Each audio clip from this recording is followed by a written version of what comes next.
I want to start today by asking you to close your eyes for a second. Unless you're driving, of course. Right, yeah.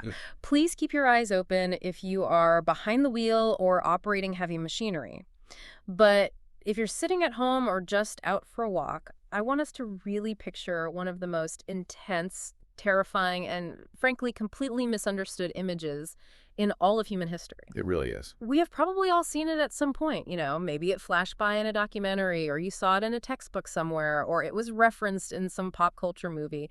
It is the image of the goddess Kali. The visual is just, it's unforgettable once you see it. It is. Let's actually paint this picture in our minds before we do anything else. She has this dark, almost midnight blue, sometimes pitch black skin. Around her neck hangs a thick, heavy garland, and it's made entirely of human skulls. Yeah. Around her waist, she's wearing a skirt, but it's made of severed human arms. Which is just a staggering visual detail. Right. And in one of her many hands, she is holding a freshly severed, bleeding head. Her bright red tongue is completely extended out of her mouth, pointing down, and it is dripping with blood. And she is standing, quite literally, dancing on top of the pale, motionless body of a man who is lying completely flat on the ground beneath her feet. It is an incredibly striking, visceral image. When we really sit and look at the visual source we are examining today, it is almost overwhelming to the senses. It's a lot to take in. It is. There's fire in the background. There are various weapons in her hands. There's utter chaos all around her. It's an image that practically vibrates with this raw, unfiltered intensity. And for a lot of people who first encounter it, especially from a Western perspective, the immediate reaction is pure, unadulterated terror. Absolutely. It feels like the ultimate nightmare. Terror is absolutely the usual reaction. Honestly, looking at the high-resolution image from our sources right now, it looks like something straight out of a horror film. But here is the mission of this deep dive today, and I want to make something very clear right out of the gate. We are going to look at a fascinating excerpted text titled The Kali Diagram, a map of time and consciousness. We're looking at that alongside this highly detailed visual depiction. Right. And our goal today isn't to study religion. We aren't doing a mythology deep dive. We are not here to talk about ancient worship practices or dogma. We're here to decode what the text argues is, essentially, an ancient, highly sophisticated map of human psychology and the foundational nature of existence. That is the crucial paradigm shift we need to establish from the very first minute. And it is the foundational premise of our source text. This icon, this terrifying image with the skulls and the blood and the weapons, is not religious art in the way we typically understand it. Which is wild to think about.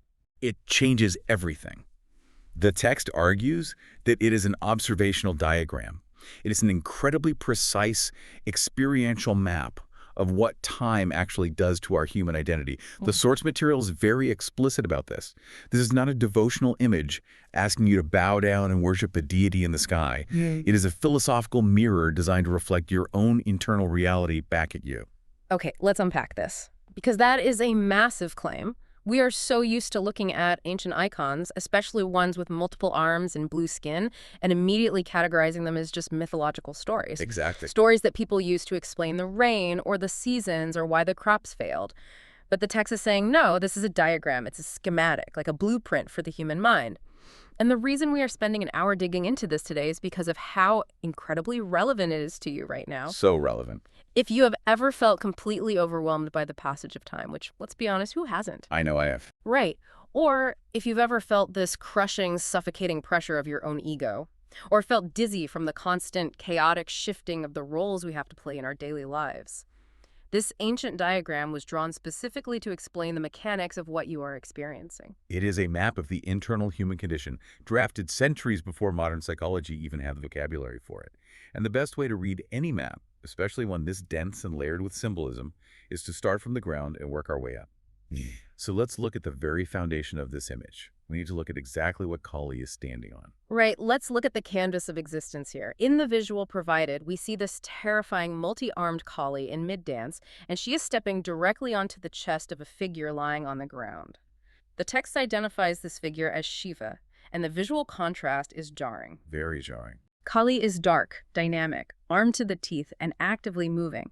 Shiva is pale, almost the color of ash, lying perfectly still, motionless, with his eyes either closed or just half open. At first glance, he looks like a casualty. He looks dead, but the text makes it clear he isn't. He's just entirely passive. This brings us to the first massive philosophical insight from the text. Many people who look at this image without the interpretive key assume it's a narrative story. Maybe a myth where a terrifying goddess defeats a god in some cosmic battle and is now standing on his corpse in victory. Sure, that makes sense visually. But symbolically, the text tells us it reveals something much deeper about how existence itself operates. According to the source material, Shiva represents pure consciousness. He is absolute, unmoving stillness. He is what the text calls the witnessing presence. The witnessing presence. Okay, I need to push back a little here. Go for it. Because those sound like very lofty, abstract, philosophical terms.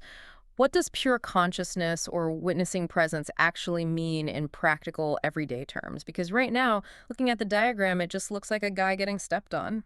It's a completely fair question, and the text actually anticipates that confusion. Yeah. To bridge the gap, the text uses a brilliant analogy, and I think it's the perfect way to understand Shiva's specific role in this diagram. Think of a movie theater. Okay, a movie theater. When we go to the movies, there is a giant blank white screen at the front of the room. Before the projector turns on, it is completely empty and silent.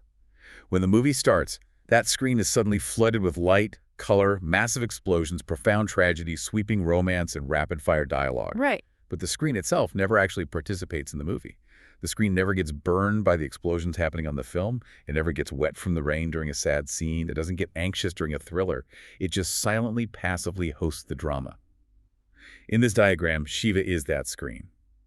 Pure consciousness, pure awareness. Oh, that is a fantastic analogy. Is it? Because without that completely still, blank, unaffected screen, the movie literally cannot exist. The drama has nowhere to appear. The light from the projector would just shoot into the empty dark. So Shiva is the absolute necessity for the experience to happen, even though he doesn't do anything in the experience itself. Precisely.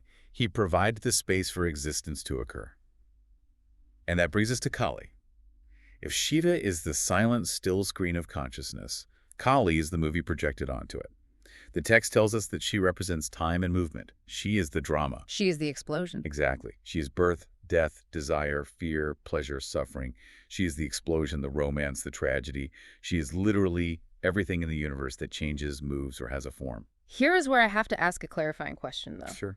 Because if Shiva is just the passive screen and Kali is the chaotic movie of life, why does she look so incredibly violent towards him? She's literally standing on his chest. It feels antagonistic. It doesn't look like a harmonious projector and screen relationship at all. What's fascinating here is how the text synthesizes the meaning of these two figures coming together. Yeah. And it addresses that exact feeling of violence you just mentioned. The image of Kali dancing on Shiva is communicating a profoundly simple, yet radically perspective-altering truth. Life is a relentless, heavy, demanding dance of movement happening on a bed of awareness. Okay. It feels violent because life is heavy and demanding. The movie is loud. But consciousness itself, our pure underlying awareness, does not participate in the chaos. It just hosts the drama. It bears the weight of the dance without being destroyed by it. Okay, let's make this tangible for the listener. So it's like the awareness inside of us that notices we are stressed out at work is not itself stressed. Exactly. The awareness that watches us get furious in traffic is not angry. It's just watching the anger happen. That is exactly the distinction the text is making. The anger is Kali. The awareness of the anger is Shiva. It's funny, we all do this constantly, right? We completely confuse the two. All the time. We confuse the chaotic movie of our daily lives with the screen of our true, still awareness. We get so sucked into the plot of the movie, our deadlines, our arguments with our partners, our financial anxieties, that we completely forget we are actually the silent screen observing it all. Yeah. We start thinking we are the movie. We think we are the explosion. And that is exactly why Shiva is depicted lying down, seemingly passive under her feet. He doesn't need to fight Kali. The screen doesn't fight the movie. It doesn't try to push the light away. It just allows it to play out. It is the ultimate acceptance of reality. Wow. But to really understand the nature of this movie that is playing out on the screen of consciousness, we have to look much closer at Kali herself. We have to understand what she actually represents and why her specific form is so deeply unsettling. Right, and here's where it gets really interesting, because the source material points out a massive misconception right away. When early scholars, or just people in general, look at Kali, they see the skulls, they see the severed head, they see the weapons, they look at the fiery background, and they immediately brand her as the goddess of death. It's the most common assumption. It seems like the most obvious conclusion in the world, but the text completely corrects this. It breaks down the actual etymology to show that we are misinterpreting the core symbol. The source material is very precise about this. It explains that the root of the name Kali comes from the Sanskrit word kala, and kala does not mean death. Kala means time. Time. Yes, Kali is the feminine personification of time. And the text makes a crucial, brilliant distinction here between the concept of time and the concept of death. It notes that human beings are overwhelmingly terrified of death, but death is actually only a single, fleeting moment. It's a blip. Just a transition. Exactly, it is a transition point. Time, on the other hand, is the real destroyer. Time is the force that slowly, unstoppably dissolves everything we have ever known, loved, or built. I have to pause on that because that distinction is so incredibly powerful. I had never thought about it that way before reading these sources. Death is just a punctuation mark at the very end of a sentence. Time is the process of erasing the entire book, word by word, paragraph by paragraph, while you are actively trying to read it. If we connect this to the bigger picture, the text is forcing us to confront a reality we spend an enormous amount of our daily energy trying to ignore. Time doesn't just show up at the end of our lives.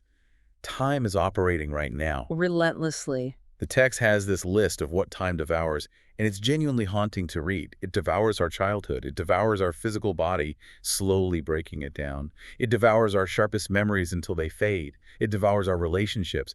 Literally every single thing that appears within the realm of time must eventually disappear within it. But wait, I have to challenge that a bit. What about sudden, tragic things? If someone loses a loved one suddenly in an accident, or a hurricane wipes out a town in an hour, that doesn't feel like the slow, creeping erosion of time. That feels like an immediate, violent death.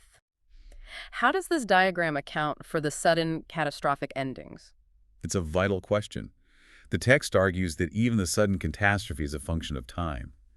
We perceive it as sudden because we are only looking at the very end of the timeline. Oh, I see. The hurricane took weeks to form over the ocean.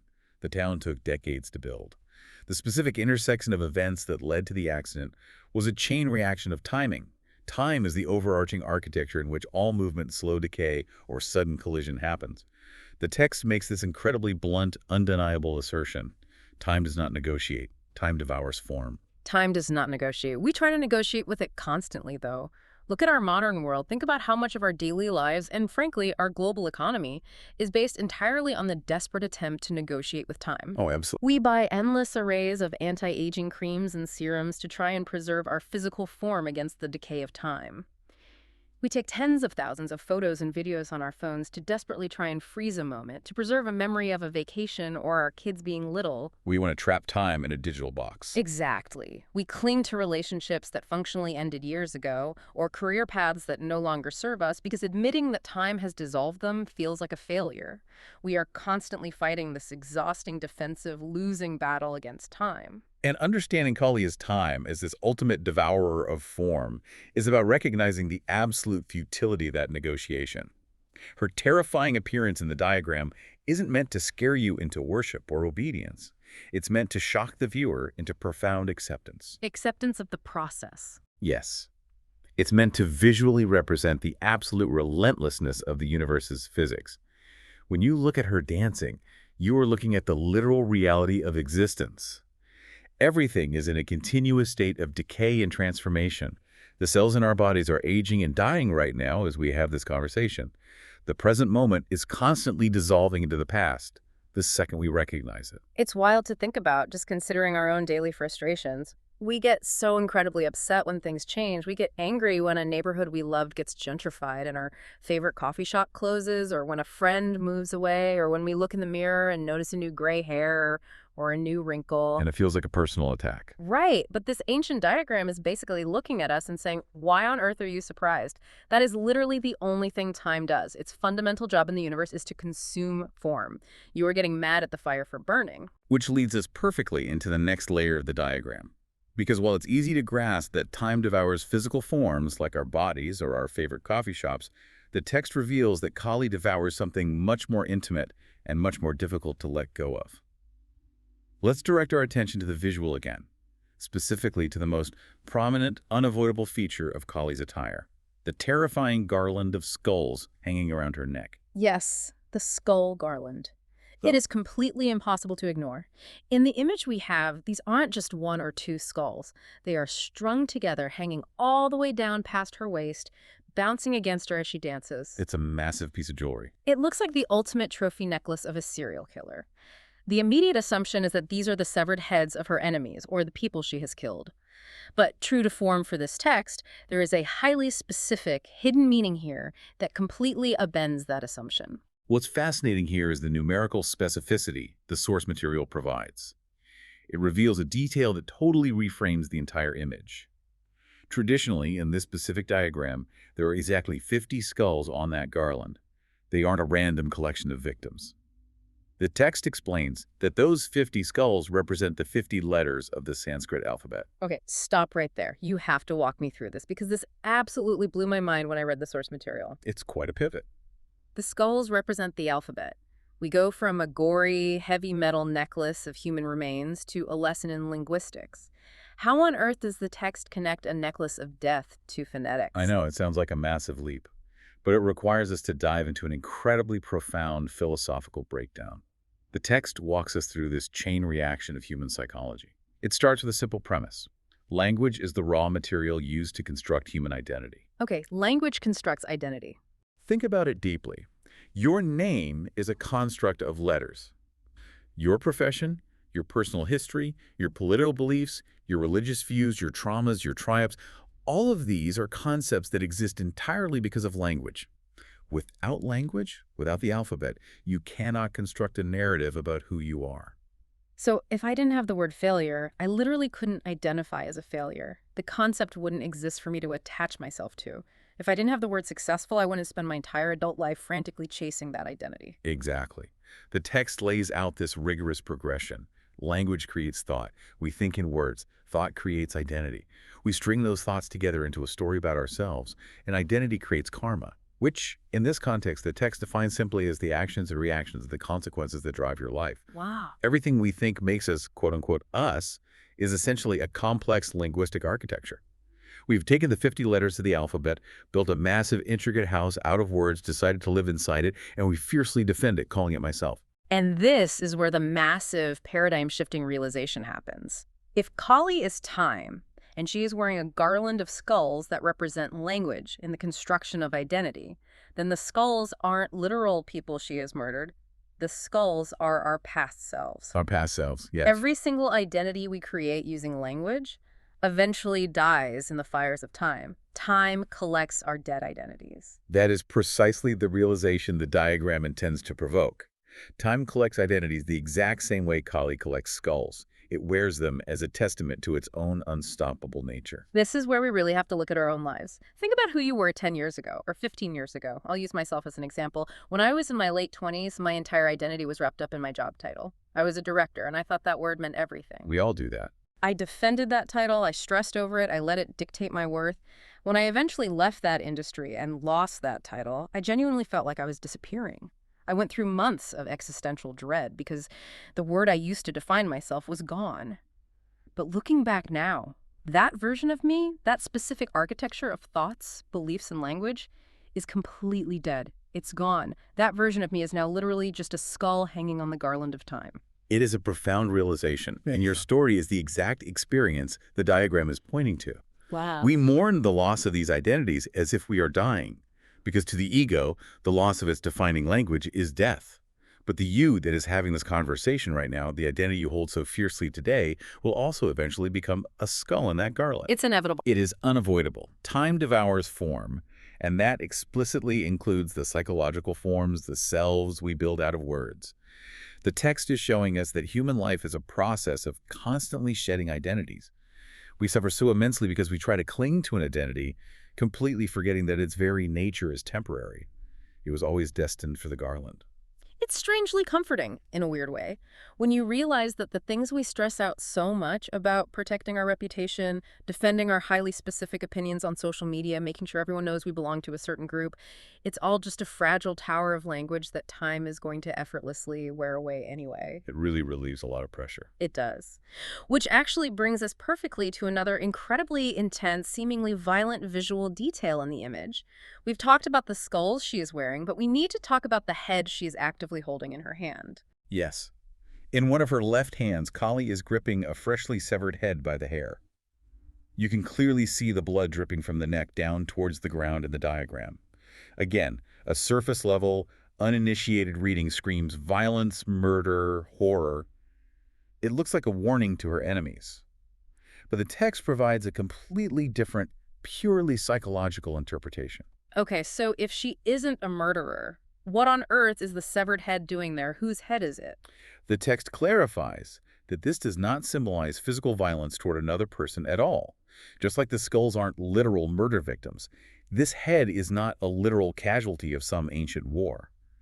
The severed head represents the human ego structure. The ego. It represents that incredibly loud, relentless, narcissistic psychological center inside all of us that is constantly insisting, I am this person, I am important, I am separate from everything else, this universe is happening to me. This raises a really interesting point about how we usually try to deal with our egos, because we spend our entire lives and billions of dollars on self-help books and retreats, trying to improve our identity, don't we? We think, if I just get a better job, if I go to therapy and become a kinder person, if I meditate and become a more spiritual person, I will be free, I will be happy. We spend all our energy trying to decorate and polish the ego.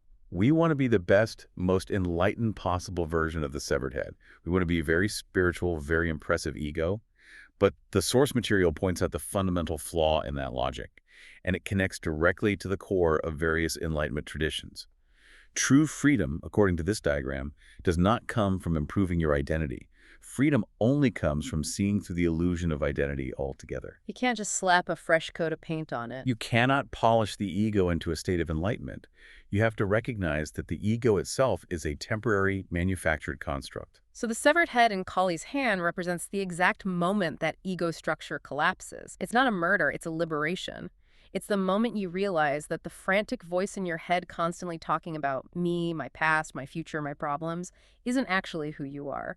The severing of the head is the severing of that deeply held illusion. And this explains why the imagery is so violent. It looks violent because, to the ego, the loss of its absolute supremacy feels like a violent death. The ego fights tooth and nail to survive. It will use anxiety, depression, anger, and righteousness to maintain its position. So its removal is not a gentle process. No, that's painful. But to the broader consciousness, to Shivana lying there silently watching, it's just the removal of an obstruction. The movie continues, but the viewer is no longer tricked into thinking they are the character on the screen. Wow. Okay, so we've covered the foundation of consciousness, the devouring nature of time, the linguistic construction of identity, and the collapse of the ego. That is already a massive amount of psychological mapping. We're covering a lot of ground. We really are. But to actually achieve that liberation, to survive the collapse of the ego, the text says we have to understand the complex machinery of how life actually operates on a day-to-day basis. And the diagram maps this out brilliantly through Kali's physical form. Notice that in the image, Kali does not have just two arms like a normal human. She is depicted with multiple arms fanning out all around her body. The common misconception, as the text notes, is that deities with multiple arms in ancient art are simply depicted that way to show she is a god and she's very powerful, she can hold a lot of things. It's viewed as a crude way to depict omnipotence. But symbolically, in this specific diagram, the arms are a precise map of the simultaneous forces that are constantly operating in the universe and in our lives. Specifically, the text identifies four major forces: creation, preservation, destruction, and liberation. Okay, let's really unpack those four forces, because the text uses this multi-armed imagery to challenge a really deep-seated myth we all hold about how our lives are supposed to work. We have this overwhelming tendency to think life is perfectly linear. A straight line. Exactly. We are taught this from childhood. First, you go to school and learn. That's creation. Then you get a job, buy a house, and maintain a family. That's preservation. Then eventually you get old and pass away, which is destruction, one neat phase after the other in a straight, logical line. But Kali's arms absolutely shatter that illusion. The diagram shows us that existence is not linear at all. It is highly multi-layered. The machinery of life is always operating on multiple levels simultaneously. Because she has multiple arms, she is holding the symbols of all these forces at the exact same time. They're all active. Right. She's holding the sword of destruction in one hand, while another hand forms a mudra, a gesture of preservation and blessing. These forces aren't taking turns. Creation, preservation, destruction, and liberation are happening all at once, in every single moment. It's so helpful to map this onto our actual modern lives because it explains so much of our daily friction. Think about a typical year for you.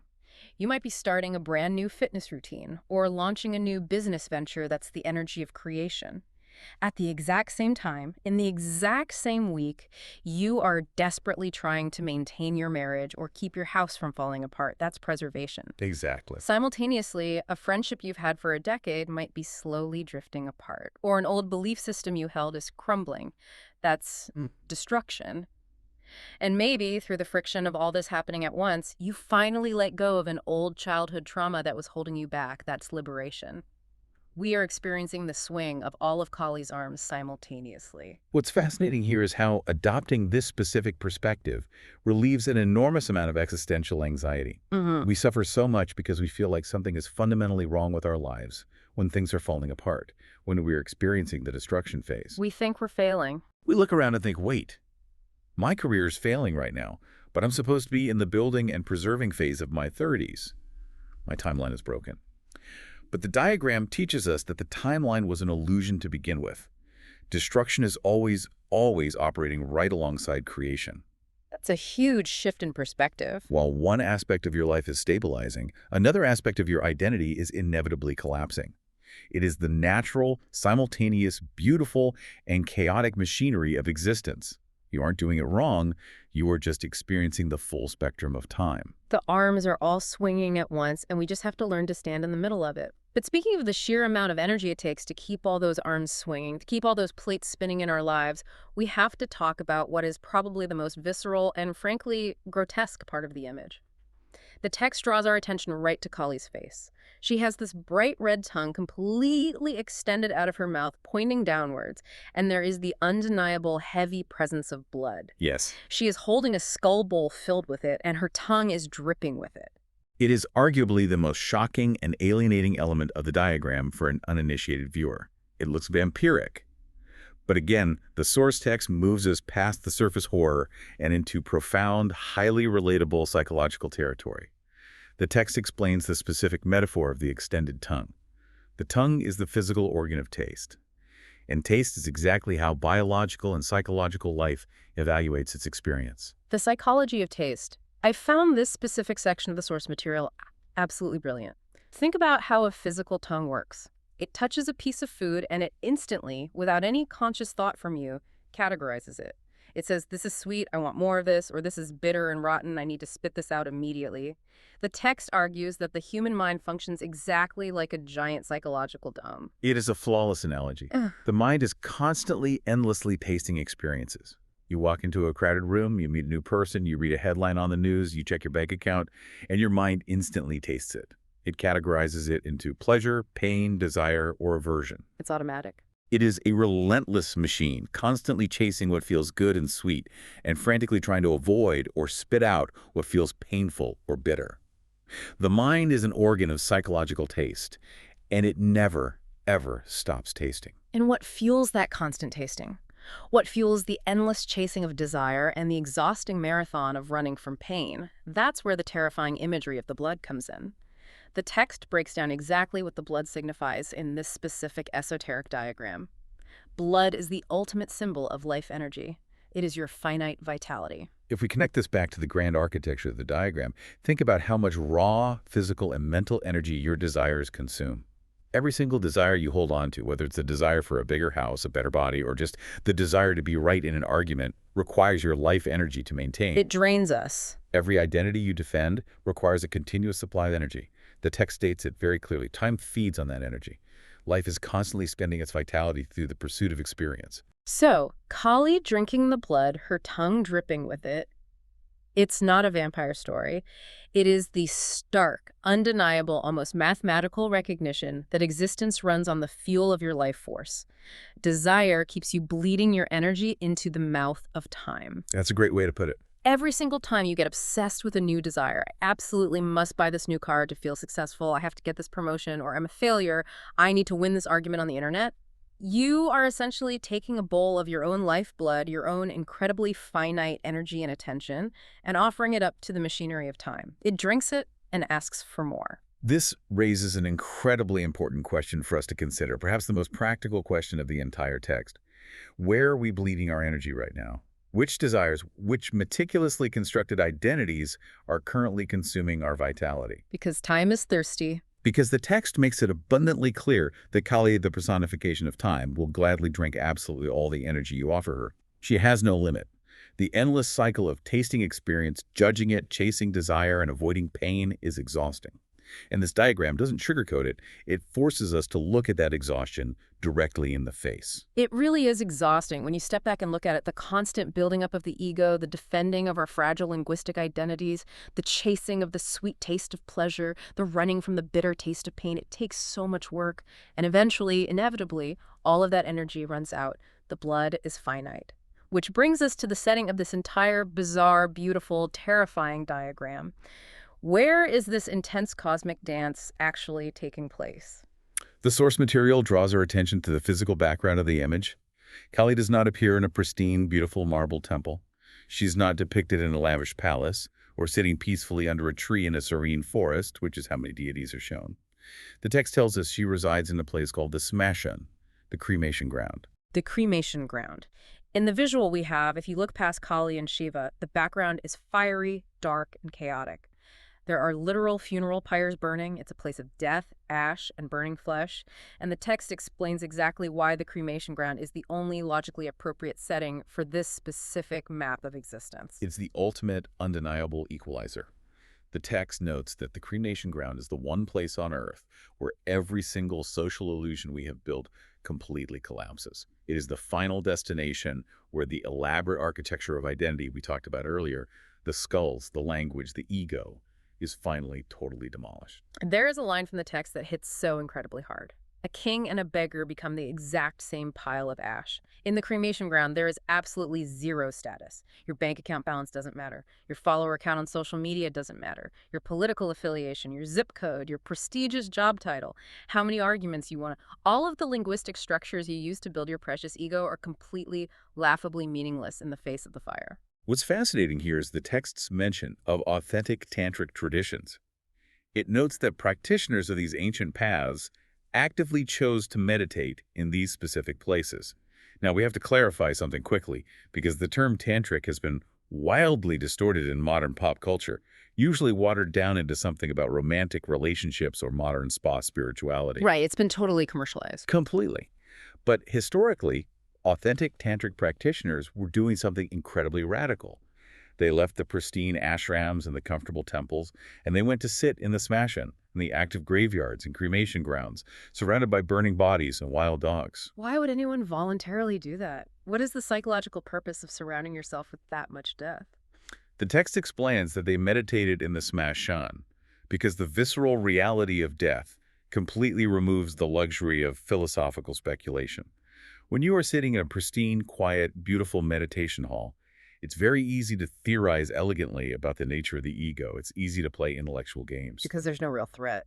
Exactly. But when you are sitting in a cremation ground, literally watching the physical bodies of kings and beggars turn into the exact same gray ash, the intellectual games stop instantly. The stench of burning flesh grounds you in absolute reality. You stop asking the trivial self-help questions. You stop asking, how can I optimize my morning routine? How can I be 10% more productive at work? How can I get more people to like me?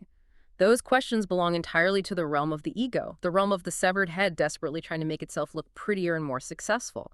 The cremation ground burns away those trivialities and forces you to ask the ultimate question. And the source text poses this exact ultimate question, which is the crux of the entire diagram. If everything I identify with eventually disappears and turns to ash, what actually remains? When the physical body is gone, when the name is completely forgotten by history, when the societal roles have all ended, what is left? Okay, let's bring all of this together. We've gone through every major component of this incredibly dense map. We've seen how the source material brilliantly decodes these terrifying bloody symbols into a unified, highly precise psychological diagram of the human condition. Yes, let's synthesize the hidden message the text reveals, because it is a profound journey. We've learned that time personified by the terrifying Kali is the relentless, non-negotiable force that creates and destroys all physical and psychological forms. We've seen how language builds the illusion of the self, represented by the garland of 50 skulls. We've understood that the severed head is not murder, but the necessary liberating collapse of the ego structure. Right. We've seen this simultaneous, non-linear machinery of life operating in her multiple arms. We've recognized how our own mind acts like a tongue, constantly tasting experience, and how our desires fuel this exhausting cycle, bleeding our vital energy into the mouth of time. And finally, we've seen how the cremation ground reminds us that eventually, inevitably, all these elaborate constructs return to ash. Honestly, it sounds incredibly bleak when you list it out back to back like that. If we stopped the deep dive right here, it sounds like a map of pure crushing nihilism. Nothing matters, everything dies, we are all bleeding out our energy. But that brings us back to the very first thing we looked at. The text doesn't end with the ashes in the cremation ground. It ends with the final, vital reflection on what survives the fire. It returns our focus to the very bottom of the diagram, beneath the feet of time. Back to Shiva. Precisely. The text states, except one thing, the witness, the silent awareness beneath the entire process. Shiva remains still while Kali dances. The only thing that doesn't burn in the cremation ground is the silent witness. That pure consciousness we talked about at the beginning. The awareness that watched you when you were 5 years old, playing in the dirt, is the exact same unbroken awareness that is watching you listen to this deep dive right now. It hasn't aged a single day, it hasn't gained any weight, it hasn't lost any hair, it hasn't acquired any trauma, it never entered the dance, it only hosted it, it only witnessed it. This is the true liberating teaching hidden inside this terrifying ancient image, according to our source material. Time dances, identities burn, Yeah. but awareness simply remains. It is untouched. So as we wrap up this hour together, I want to leave you with this perspective shift. This ancient image, with all its blood and weapons, isn't asking for your worship. It's not a monster meant to scare you into being a well-behaved citizen. It is a mirror. It is asking us to look at our own chaotic, busy, stressful, exhausting lives and to recognize the quiet, untouchable watcher beneath all that chaos. The next time we feel completely overwhelmed by the ticking clock of time or crushed by the weight of defending our own fragile identities, we need to remember the screen, remember the silent awareness that is just watching the movie play out. And I want to leave us with a final lingering thought to explore on our own as we step back into the chaos of our daily lives. It's something that builds right out of the text's core message, and it challenges how we view our purpose. If it is true that everything we currently call me, our names, our prestigious jobs, our carefully curated personalities, is just a temporary construction of language, destined to become a forgotten skull in the garland of time. And if our true eternal self is only that untouchable silent screen of awareness beneath it all, does that render our current lives meaningless? Or does it actually give us the ultimate freedom? Does it give us the profound freedom to finally play our roles in the movie joyfully and fearlessly, knowing with absolute certainty that no matter what tragedy or triumph happens in the plot, none of the damage can ever actually touch the real us?